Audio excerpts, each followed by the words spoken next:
we put out so many applications and you'll get rejected a lot. Some of them are rejected. I'm still getting rejected from jobs I've applied like a year ago. Oh, let me talk about this. The interview that I got rejected at, they never replied back to me. They never got back to me after the interview. Hi guys, and welcome back to the Message Roll episode. Just me and Najma now for another few weeks until the reaper gets better.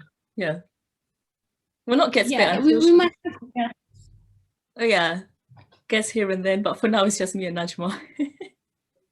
And today we're talking about work and interviews. So how has it been for you, Najma, since you graduated?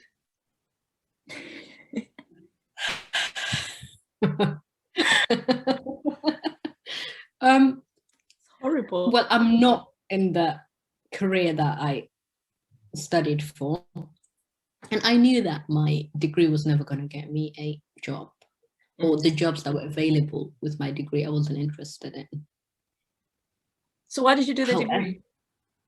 I just enjoyed it. You enjoyed it? I just loved that. Yeah, I knew for a fact it wasn't gonna. Yeah, because I've had a few people say that in your course. Yeah, but it was just the most enjoyable time of my life, and I absolutely enjoyed every last bit of it. Yeah, it was that. So I knew there would be difficulties attached to finding a job anyways, and then I went on to do postgraduate afterwards, but just the job search is not good. It's really not, and it's traumatic, and also I just feel like because there's so many people looking for jobs, some companies can do whatever they want to you and not treat you like a human being. Yeah, because they think we need them more than they need us. So yeah, and that was something I had to unlearn.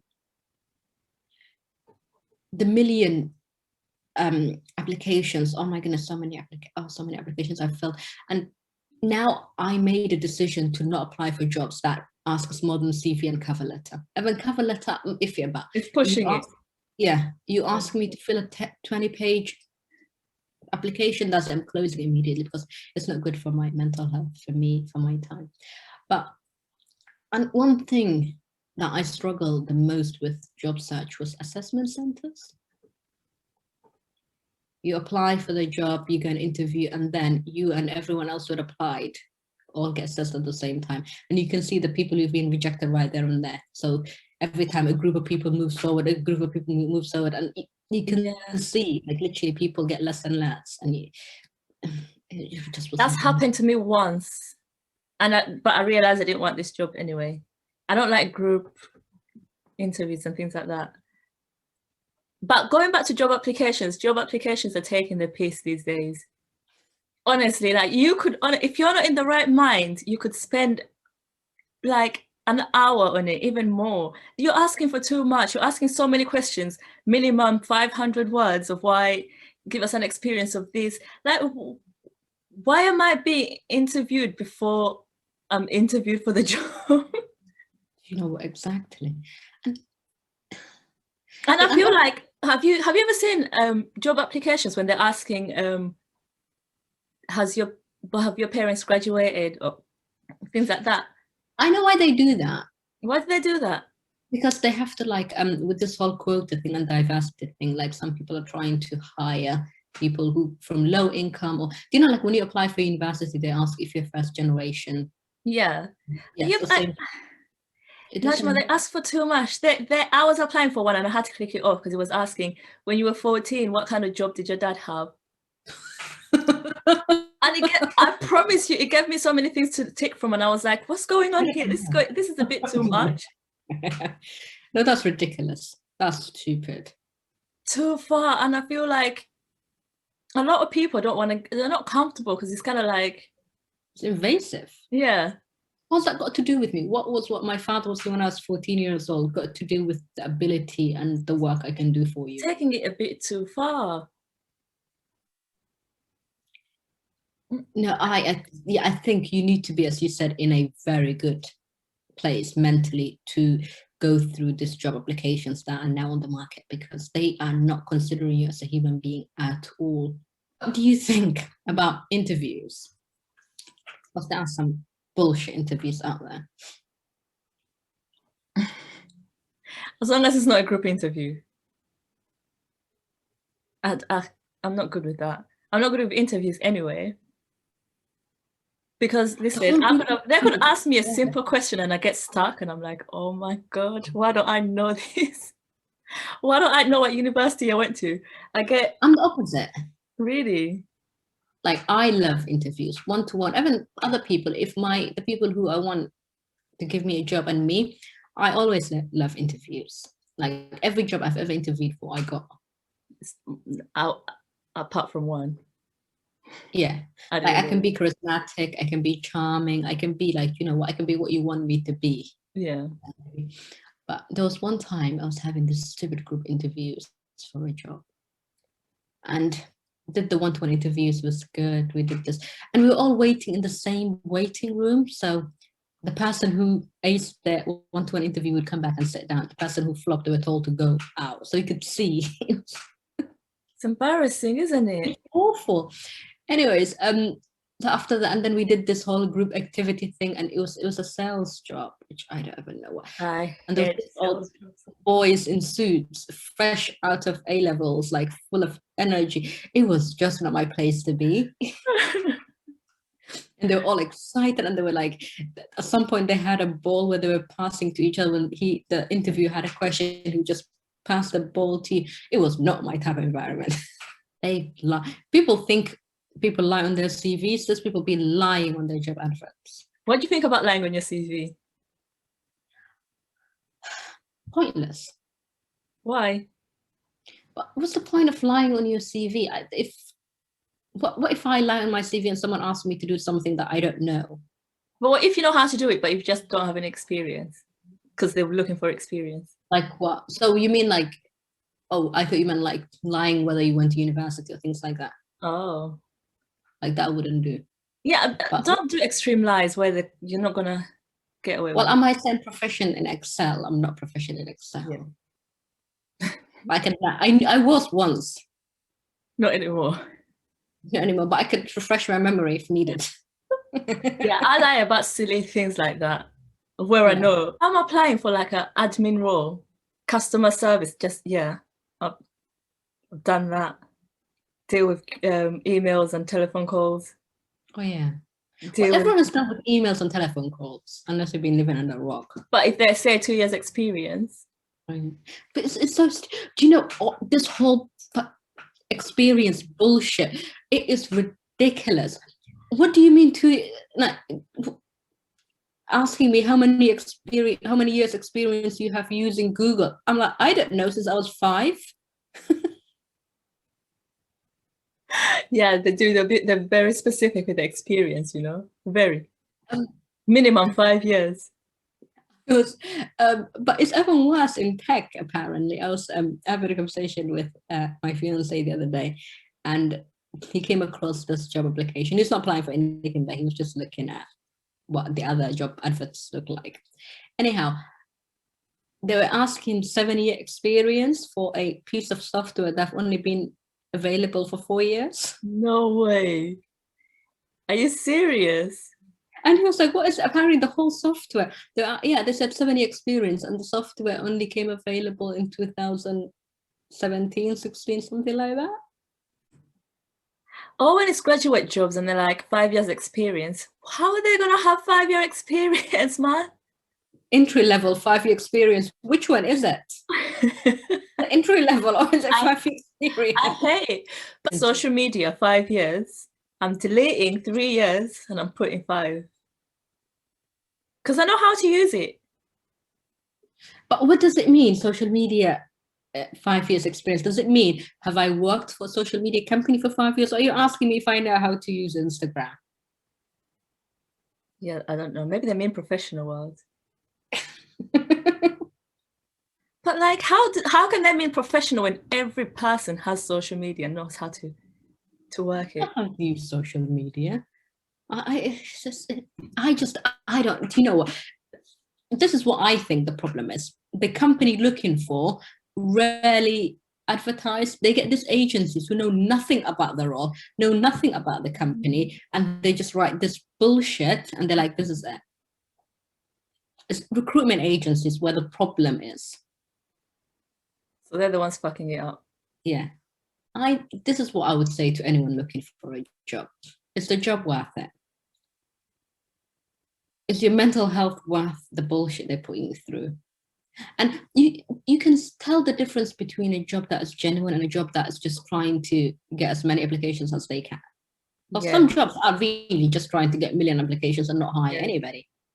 And I advise people to always look at the reviews.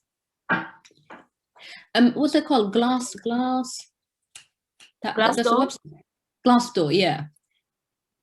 Yeah, it's Glassdoor, isn't it? Glassdoor? Where you can, oh God, let's have a look. Yeah, but it is review and people who work there, people previous, and you can see what the average income is of the people depending on their roles. I think it's called Glassdoor, you're right.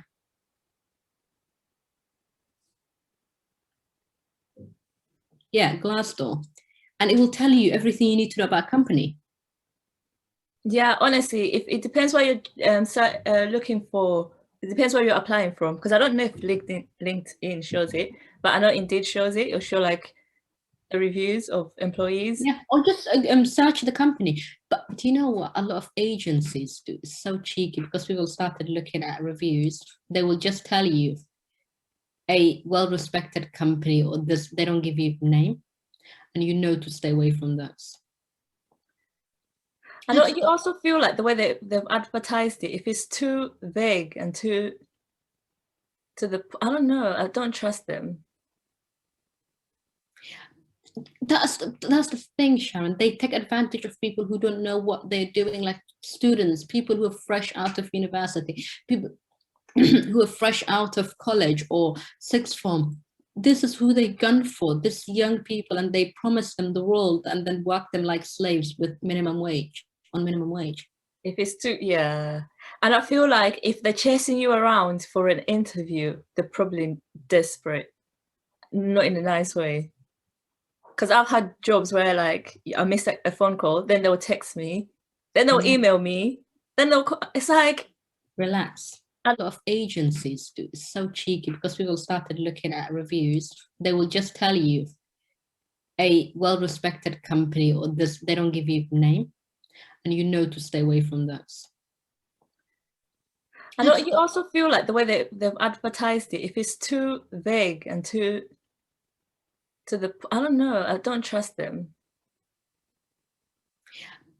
That's the thing, Sharon. They take advantage of people who don't know what they're doing, like students, people who are fresh out of university, people who are fresh out of college or sixth form. This is who they gun for, this young people, and they promise them the world and then work them like slaves with minimum wage. If it's too, and I feel like if they're chasing you around for an interview, they're probably desperate, not in a nice way. Because I've had jobs where like I miss a phone call, then they'll text me, then they'll email me, then it's like, relax. I've never seen a job be that desperate, a genuine one. I think always understand the company's culture. And if you're going for an interview, don't be afraid to ask questions. And some people ask questions now because we've been told ask questions at interviews. So they ask questions that are vague, just so they can have something to ask. No, ask them, what is it like working for you? Just because they're interviewing you for a role, but you're also, it's a two-way street. But don't you think that could come off too? I was interviewing someone once. Yeah. And it's quite funny. Me and my colleague were interviewing him. And he asked, and we were like, do you have any questions for us? Da, da, da, da. And he said, yes. What's the retention rate at your workplace? And we're like, what do you mean? I mean, we knew what he meant, but we're like, clarify this, please. He said, do a lot of people leave? And I thought that was a brilliant question. Yeah, because you know what you're getting yourself into. Yeah, and we were like, no, a lot of people don't leave. I mean, we told him, we had few people leave, not many, no more than 3. And he asked us why they left. I mean, that bit was a bit invasive. And we said, well, some of them had traveled to other countries, some of them had got other jobs. And he said, okay. At first, it was quite like, whoa, what's happening? But we had a conversation, me and my colleague, and we were like, so he knows the kind of place he wants to work for. He's like, he wants to understand if people are, you don't want to work at a place where people are working like flies. You want to know that employees there are happy. Yeah. Yeah. And I thought that was a brilliant question. And he asked us if he has ambitions, he has career like he wants to develop his career, and what supports we could offer him. And I thought, this boy knows his worth. It is. But you always ask the training available. Ask even if something you know, ask them what is there. Is there any training and development available? I get scared to ask so many questions though, because I feel like they would take it the wrong way. Like, I think if they're a good employee, good employer, they would not take it the wrong way. Someone wanting the best for themselves is never a bad thing. If they are going to take, it's not, but I feel like we see it different to how people would see it. I think someone would only mind it if they were gonna do you wrong, and they're like, this one is too smart for us, and you don't want to work there anyways. But how do people get experience if jobs are asking for 5 years experience? Fuck knows. Volunteering? In this economy. But how else am I supposed to get it? Asking anybody over the age of 16 who does not live with their mom and dad to volunteer or do internship for free. It is wrong, it's inhumane, it is downright illegal, should be illegal. No shame. And it's always these well-known companies as well. Companies, the ones with the money. The ones with the money. Nah. The fashion industry, yeah? Disgusting. Because they know it's the arts. They know how hard it is and how many people are gunning to get into this place, so they can say whatever it's hard, because you would think collectively people should come together and say, fuck this shit, none of us accepts that, therefore they will have to do something. But there will always be someone. No, do you know what it is? It's always them older people that are like, we had to do it, so you don't have to do it as well. Do you know, I don't get that. Them people there are very, very bitter. I don't get that. Just because you had to suffer. This whole nation, Great Britain, I wish they would free themselves from I suffered, so you have to suffer, rather than I have suffered, so you shouldn't suffer. Yeah, you have to, but you can't give up, because it's unfair. It fuels. All I'm going to say is be prepared for your confidence to get knocked back, because we put out so many applications and you'll get rejected a lot. Some of them are rejected. I'm still getting rejected from jobs I've applied like a year ago. Let me talk about this. The interview that I got rejected at, they never replied back to me. They never got back to me after the interview. Rude. I think that is... it's beyond rude. Someone has traveled to come and, for your interview, and you don't even tell them. They'll be like, we'll get back to you in a week or so.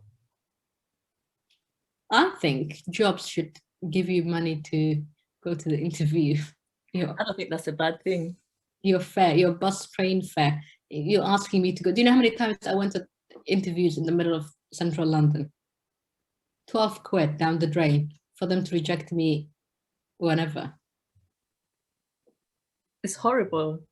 But I was going to say another thing is, right now, as Najma is saying, it's so hard to get a job. I say, unless you're really, really drained and you're so unhappy at your job. But I would say, stay at your job. You are.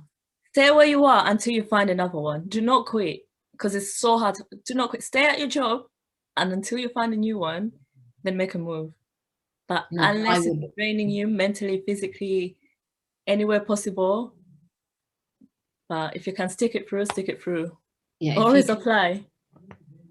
If you can stay a little bit longer, I would say stay a little bit longer, because right now, it's not a good time to.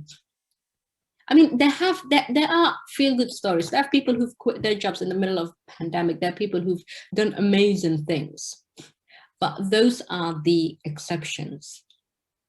In the 0%, 0.1%. Portraying everything negatively. There are good jobs out there. Brilliant jobs out there.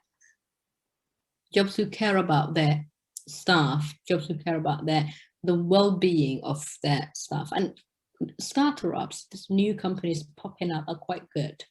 Oh yeah, they're always good. Yeah. Say, what do you think about this 9-to-5 shaming?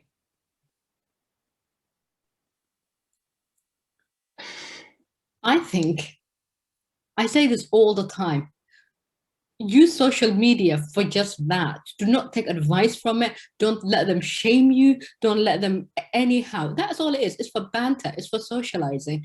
The moment you start going to social media to get medical, this, that advice, you nothing good will come out of it. I don't get when it started, but it's so stupid to me. You lot are out here dying with your businesses. I mean, we're happy for you that you're doing what you want, but to share. I was saying this to our friends, Sharon, asking us about, oh, do you want to become a business owner, this and that? I was like, no, I have zero desire, nil, to be a business owner, nothing. I really don't want to do any more work. And I don't want to waste away my life trying to become rich. All I need I have no desires in being filthy rich. All I need to be is be okay. I think, do you know what? There's nothing wrong with wanting to be filthy rich if that's what drives you. Whatever drives you is different. But good for you. I just think nothing is wrong in this world. Well, some things are wrong, but in terms of how for everybody. Yeah, just understand like what you do is not what everyone else wants to do. I think once we realize that, then everyone will be happy. Yeah. There'll be no minimum wage. This world is just, do you know what? When you really think about it, you could actually sit down and be like, there's no point to life. It gets depressing real quick. You could actually cry. You'd be like, what is going on? How is someone working 2 jobs, 48 hours, and they're barely making ends meet? It's sad. It's the capitalism, isn't it? Something else I would say, if you have a job and you can save, as hard as it might be, save. And if you need to leave, even for a couple of months to just get your mental health and yourself back in order, you have some fallback. Oh my God, save. It's, especially as Najma said, like if you don't have a family, if you don't have a lot of responsibilities, save. Trust and believe me, that's gonna help you. Yeah. Save what you can, when you can, how you can. But yeah, enjoy it. But yeah, I was gonna say, like, if we're ending it off on this, like, I think whether you're working or not, or always do something that you enjoy, you know, and keep applying for jobs. And you know what I used to do at my old job? I used to spend, well, no one's gonna tell me if I don't work there anymore, but I used to spend either the morning or the afternoon applying for jobs. That's what I did when I got bored and I couldn't take it anymore, because those job applications are really long. So I would do it at work. Yeah, do something that makes you happy. And even if you apply, I remember there were times when I was applying for like 10, 20 jobs in one day. Yeah. But that didn't help anybody, to be honest with you, because I was just half-assed in each and every single one of them. Mm. But when you do that, do something you enjoy in between, something that would kind of refresh you, something will re-energize you, something that would make you happy again, so you're not filling up the same boxes a million times. Ooh, let me give this advice, because I used to read at CVs and interview people on like the hiring process. If you are applying for a job, and I know that everyone says this, tailor your CV if you have to. Because I remember looking at CV of someone who was brilliantly qualified, smart person, but he had experience and everything in medical. I remember his CV saying that he could take people's blood and I was like, what? So not every single experience you have is relevant. And if it's not relevant, try to take the bit that's relevant. For example, whatever it may be, say what that taught you, how you going to apply it to your job. Yeah. Yeah. Because no one likes, oh, so what will this do for me? Okay, I understand you're very good at maths. Where do I take that? Yeah. So how do you apply that? So I think, but that's where the cover letter comes in though, no? Yeah, but no, Sharon, I never read a cover letter. Really? I really don't have the energy to read a cover letter. I'll just screen through CVs and I'll be like, this looks good, this doesn't look good, this looks good. Really? Yeah. Another thing that was absolute pet peeve of mine, and I don't know if a lot of people do it, putting pictures on your CV. I hated seeing people's images on the CV. Hated it. I see that. I see that when I'm trying to get a CV template and they'll show like an image for where you put your picture. I'm like, okay. It's off-putting. And also, it can put an employer in a very weird, awkward position. Because you should not hire someone based off their looks. Yeah. Limit the amount of things you put in your CV. If you have done a million different things, don't put all the different things into your CV. Oh my goodness. I've seen some CVs, bro. It's like, do you really think people are going to read through all of this? No one has that time all the time, but it's just little things that you can, adjust here and there to make sure that it's matching the profile. Yeah, or make about 5 different CVs for 5 different industries. Yeah. So you know which one to... I've got two CVs. Yeah, like to kind of tailor each CV to not necessarily a specific employer, but industry, what they look when you read out job advertisements, if they're the same industries, they practically are asking for the same things. Yeah. So kind of tailor it to them. And yeah, be careful of sometimes knowing too much or being qualified too much or having too many interests can hurt you.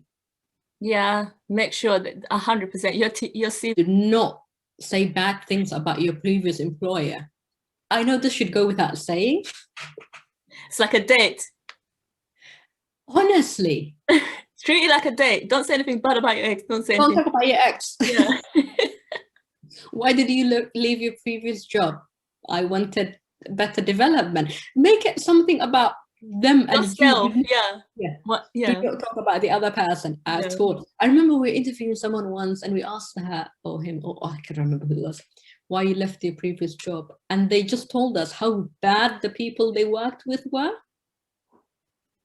But is that a bad thing? It was odd. They were like, oh, my manager was my manager was had favorites. I was one of his favorites. So I'm like, so if you're one of the favorites, we would have stayed. Okay. Because on some certain job applications, they ask you to give the reason why you left that employment. You can always, that's when you need to lie on your CV.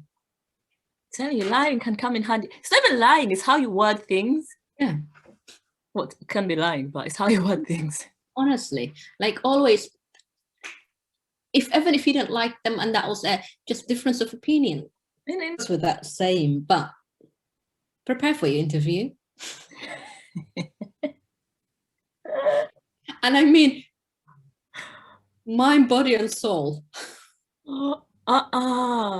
People are coming looking raggedy.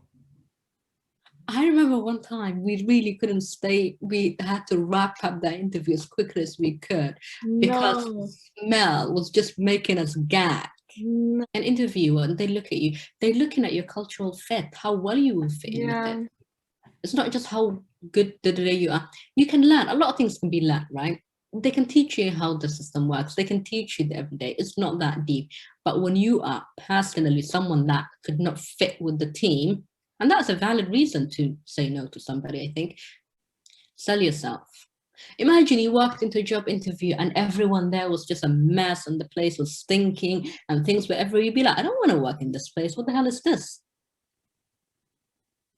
And if you go to a place like that and that's the case, also think, is this culturally fit for me? Do I want to work in this environment? As Sharon said, the interview was so brilliant. I was at ease because of how the environment, and we were given a budget to take people the same restaurant, which was just across where I work, to go for interviews. And a lot of the interviews, I felt they were a lot more relaxed, because when you're in a cold room and two people are looking at you, and the lighting is bad.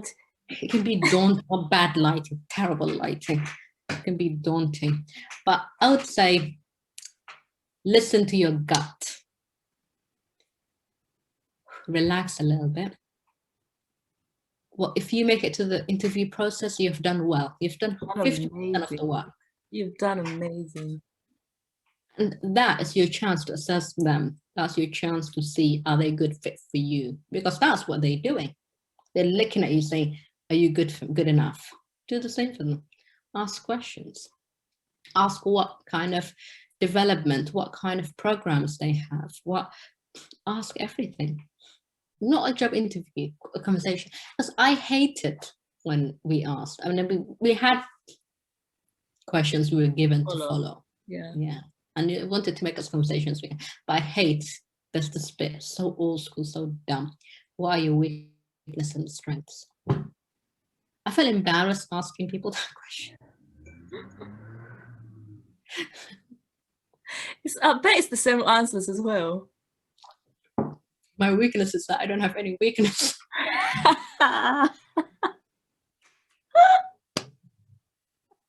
Oh, when people say I'm a perfectionist, it's like, shut up. My weakness is I care too much. I care too much. It's always the same bullshit. Like, no one's really gonna be like, oh yeah, my weakness is I come in late at work. Do you know what? I had a good one once. Oh my God, there was this girl, we asked her what her weakness was, and she said her weakness was organization. And she was working on it. She gave us examples. It was all bullshit, probably. She's like, it used to be really bad. I'm still not 100%, but this is what I'm doing. This is how I'm getting there. I'm setting myself a goal in the morning, and I need to achieve that to get that. And it was like well thought out plan. And I was like, I think this was a good chat. Honestly, I think we're gonna make people feel better about whatever situation you're in. If you're a 9 to 5, I don't think we've said a lot of positive things about business owners, but it's because okay, here it comes. Okay. If your dream is to become your own boss, there's a lot of positives, right? You do your thing, and you can reach a time where you don't really have to wake up 8 in the morning to go to work. You employ people. It would be ideal. But if everyone has to become their own boss, who the hell are you employing? If everyone is their own boss, then nobody's their own boss. It wouldn't even work out. Yeah. So if you have a good business plan, man, if it's solid business plan, I'll say go for it. Go. And you have the passion, the drive, the determination, the discipline to do it, go for it. And be careful of your tweets, because the moment I read a tweet from a business owner saying like people who do 9 to 5s are basically hopeless, don't discourage anyone. Who's going to want to work for you when you look down on people like that? Do you want people to work for you 9 to 5? Just to be a hustle. If there's something creative you enjoy, just do it, man. Yeah, so on that note then, guys, I mean, this was our take on the job market. We're just going to have to hold on. We've probably got over 500 applications out there. So many reject. Let me tell you, my CV could be in the top 5% most rejected, because, honey, I've sent out applications. At some point I thought, because I kept changing the format of my CV, I kept rewriting, and I was like, I don't think it's the format that's the problem, it's what's written.